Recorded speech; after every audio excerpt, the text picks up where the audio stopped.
เมื่อเช้าลืมข้าวหลงหลงวันโมเมนต์วันพระเมื่อเช้านี่เอาเบิ่งปฏิทินผิดเดือนเบิ่งปฏิทินผิดเดือนได้ยินเสียงวัดข้างๆเขาเจ้าตีกวางเป็นตีกวางเนาะเอาได้สงสัยโอ้วันพระบ่ล่ะดอกเห็นว่าวันพระวันใดตอนย่างว่าพุธเมื่อเช้านี่สิลงไปบิณฑบาตที่ยังเบิ่งปฏิทินอยู่หั่นดอกวันพระนี่ยังวันที่20พุ่นว่าหั่นดอกมาตีกวางพากันเป็นบ้าบ่หั่นดอกพากันลงมือบ่หั่นดอกแต่แท้ว่าแม่นเจ้าของเองเอาเองเบิ่งปฏิทินผิดเดือนผิดเดือน ผิดเดือนที่แรก3-4มื้อขึ้นหลังไปเฮาก็เบิ่งถึกเดือนอยู่ดอก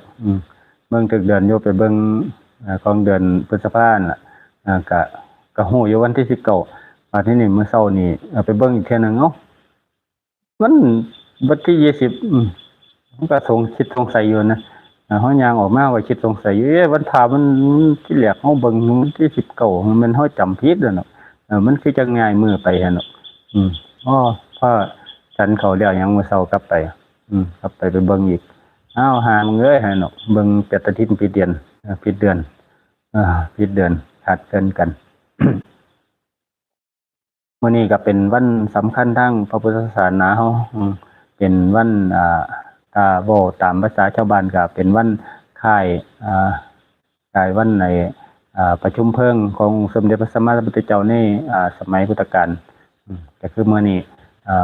คือมื้อนี้สิมีเหตุการณ์อยู่2อย่างในสมัยพุทธกาลที่เกิดขึ้นนั่นก็คือวัน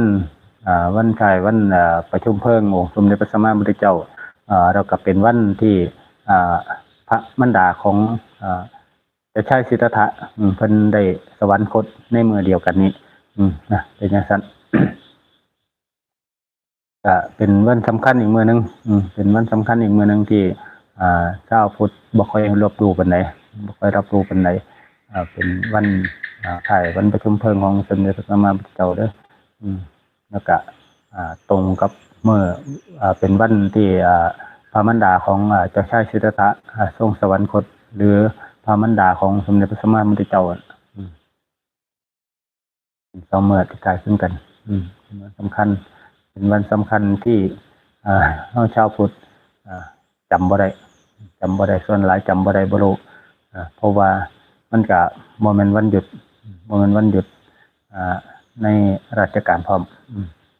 เฮาชาวพุทธก็เลยบ่ค่อยฮู้ปานใด เมื่อเช้าเฮาว่าสิลงเฮาก็บ่ได้ลงเฮาลืมเอาร่มลงไปนำพอดีฝนมันตกตกเมื่อคืนนี่แม่ตกเมื่อคืนตีสามเฮาสิขึ้นศาลามันก็ตกแห้งอยู่นะตกแห้งอยู่ก็เลยบ่ได้ลงมาตกฮอดตี4กว่าตี5เนี่ยสิออกบิณฑบาตมันจะเซาตกดีคักเมื่อคืนนี่ตกเมื่อคืนก็ได้บ่ได้ลงบ่ได้ลงยามเช้าก็มาลงยามแลงคือเก่าเนี่ยถึงเฮาลืมลงมื้อเฮาไปเบิ่งปฏิทินผิดเดือนใครอยู่มันถึกปีอยู่ให้เบิ่งผิดเดือนสงสัยว่าซั่นวันพระคือยังย้ายมือได้ว่าหั่นเนาะเอาคิดในใจผู้เดียวเด้มันย้ายมือไปได้จังได๋หั่นเด้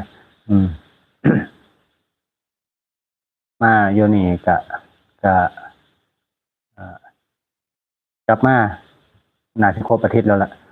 เพราะว่าเฮาเจ้านั้นเฮามาก็เข้ามาวัดนี่ก็วันพระพอดีนะก็ครบอาทิตย์แล้วครบอาทิตย์นึงแล้วแต่ลงมาสีบุญเรื่องนี่แต่วันที่30ก็รวมแล้วก็เป็น19มื้อแล้ว19มื้อ มื้อนี้ก็ยังบ่ทันได้มีหยังเว้าหยังหลายดอกถึงสวดมนต์ทำวัดเฮาโรงเครื่องเสียงพร้อมโรงขยายพร้อมโรงไม้พร้อมอยู่ปุ่นมันเป็นอีกเสียงนึงแหมเป็นอีกเสียงนึงมาจับอยู่นี่เป็นอีกเสียงนึงแหมเฮาล่ะเท้าหาเสียงบ่ได้เท้าหาคีย์บ่ได้เลยปานเฮ็ดเล่นวะปานเฮ็ดเล่นหาคีย์บ่ได้มันหาคีย์บ่ได้หาทำนองบ่ได้มันก็ไปตะเพิดตะเพื่อเพราะว่าไม้มันเสียงแหลมมันนี้เฮาก็ไปนำบ่ได้ ไปน้ำบ่ได้มันหลงมันหลงมันเป็นเสียงมันเป็นเสียงสะท้อนมันก็ได้หลง หลงทำนองนี่แหละก็ปีนี้ก็นาที่จ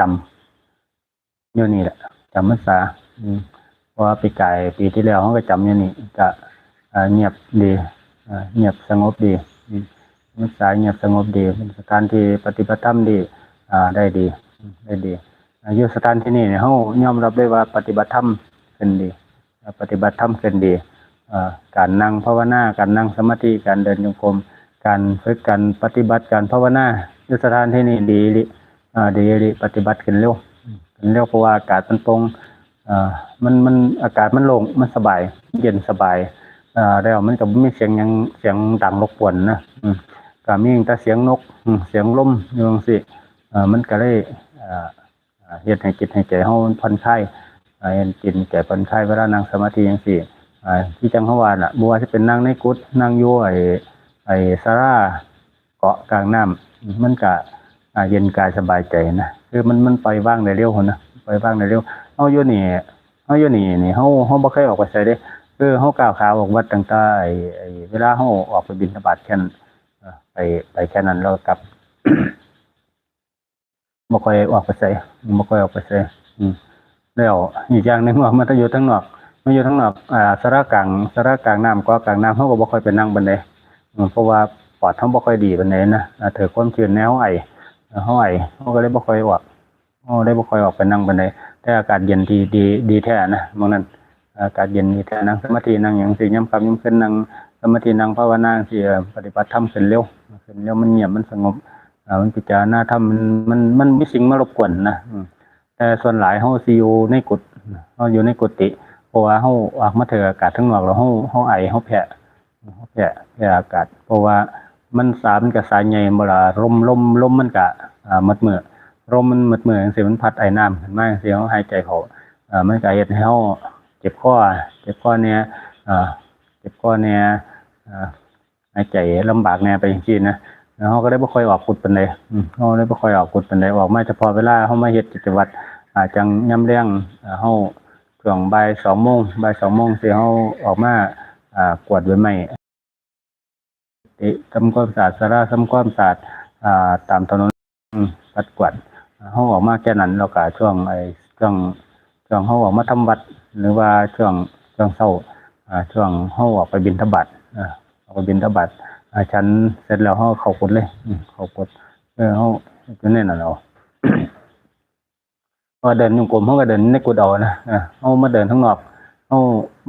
คือยังเฮาว่าน่ะมันอยู่ติดสระน้ำใหญ่แล้วอากาศมันชื้นเฮามันเฮ็ดให้เฮาบ่สบายนะเฮ็ดเฮาบ่สบายมันเย็นเกินไปพุ่นนะเย็นเกินไปพุ่นเพราะว่าคือจังเฮาว่าน่ะปอดเฮาก็บ่ค่อยดีนะมันไอมันเฮ็ดให้หายใจลำบากเฮาก็ได้เดินเอาอยู่ในกุฏิเอาเดินในกุฏิเพราะว่าในกุฏิมันก็สามารถเดินได้นะเดินได้มันก็กว้างมันก็ยาวอยู่นะ ยาวอยู่เพราะว่ามันเป็นกุฏิหลังใหญ่เป็นกุฏิก็ใช้เดินในกุฏินั่งในกุฏิอันนี้เอาเพราะว่ามันโดนอากาศข้างนอกเฮามาอยู่นี่ยามใดเฮาโดนอากาศข้างนอกเฮาบ่สบายยามนั้นป่วยยามนั้นจักเป็นหยังนึงอากาศมันชื้นหน้าฝนจังซี่อากาศชื้นๆเฮาบ่ค่อยถึกกันปานใดตัวบ่ค่อยถึกกันนึงหน้าฝนช่วงฝนตกช่วงหน้าหนาวเฮาบ่ค่อยถึกกันบ่ค่อยเข้ากับอากาศแบบนี้ปานใดถึกฝนนิดหน่อยๆจังซี่เฮาก็ไข้รถบ่รู้เป็นหยังกันนี่ละตัดกับร่างกายคนเฮา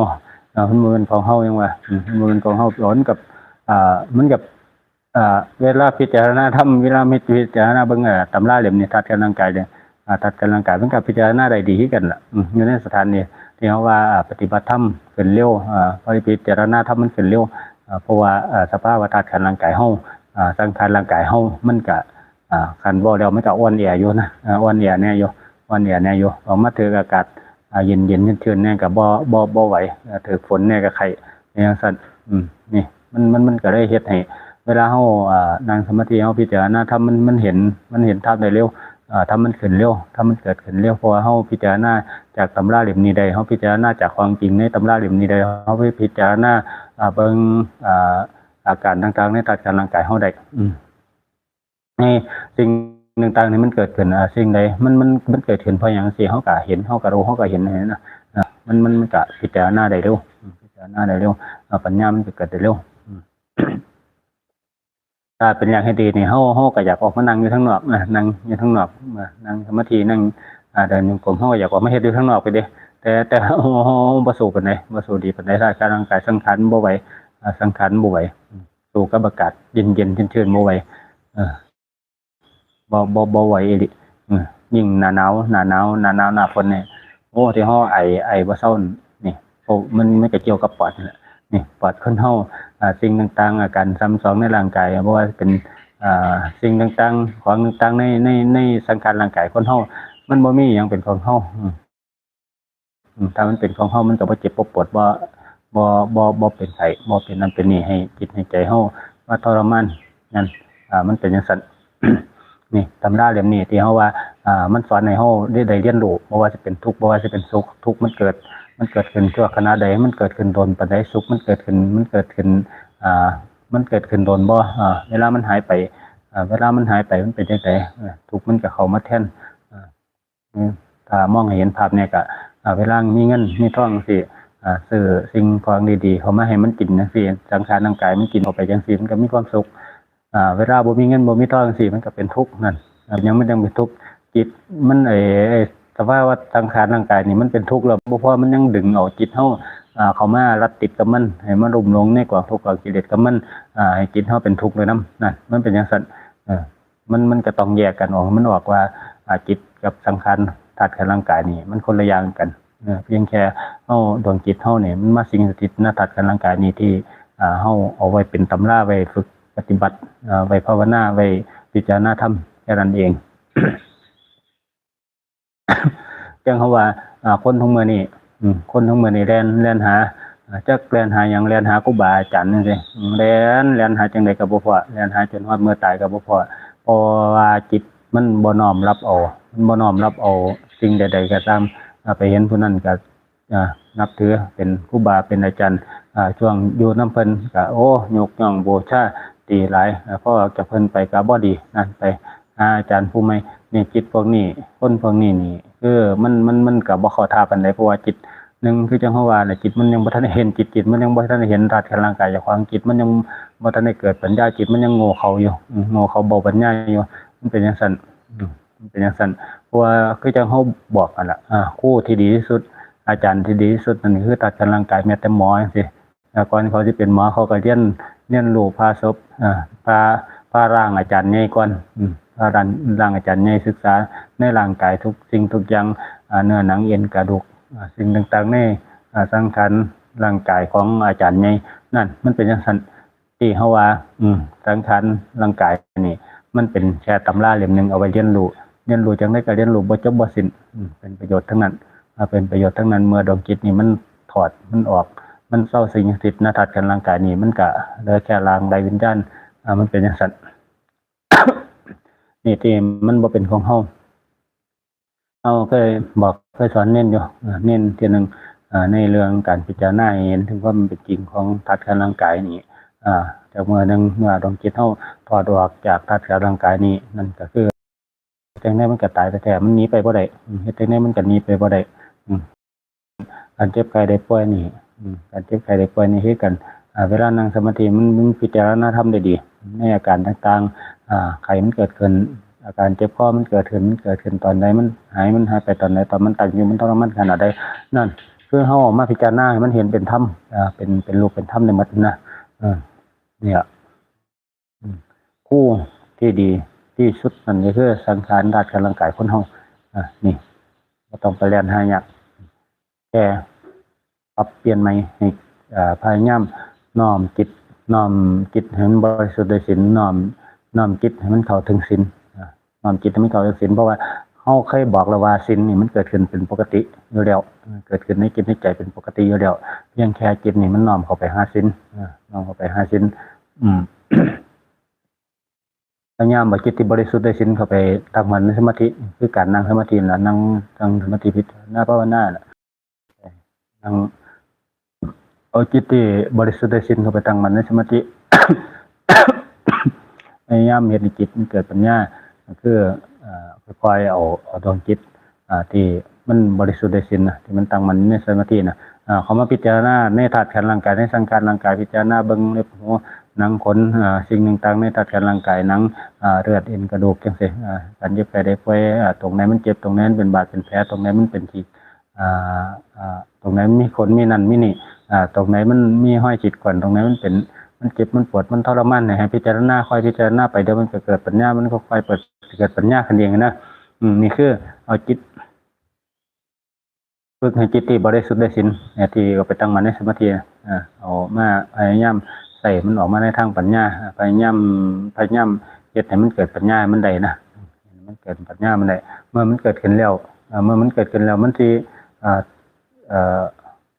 เมื่อมันเกิดขึ้นแล้วมันสิรู้มันสิค่อยๆฮู้ไปเองดอกว่าปัญญามันเกิดขึ้นแบบใดนะมันค่อยไหลไปมันสิพิจารณาในธาตุขันธ์ร่างกายในตำราที่เฮาบอกว่าธาตุสังขารร่างกายนี่มันเป็นแค่ตำราเล่มนึงมันสิค่อยเปิดพลิกเบิ่งแต่ละหน้ามันสิค่อยอ่านในตำราเล่มนี้ล่ะอ่านเบิ่งถึงความเป็นจริงในตำราเล่มนี้ที่เฮาเรียกว่าคนนี่ล่ะให้ลองพิจารณาเบิ่งค่อยฝึกค่อยอันนี้เอามื้อนี้ก็ซ้ำนี่ล่ะบ่เว้าหลายดอกเฮาก็อาการบ่ค่อยดีปานใดร้อนแรง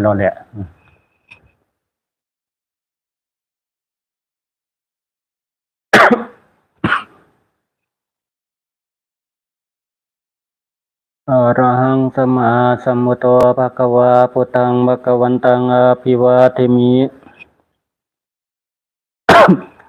สวากขาโตภะคะวตาธัมโมธัมมังนัมสสามิ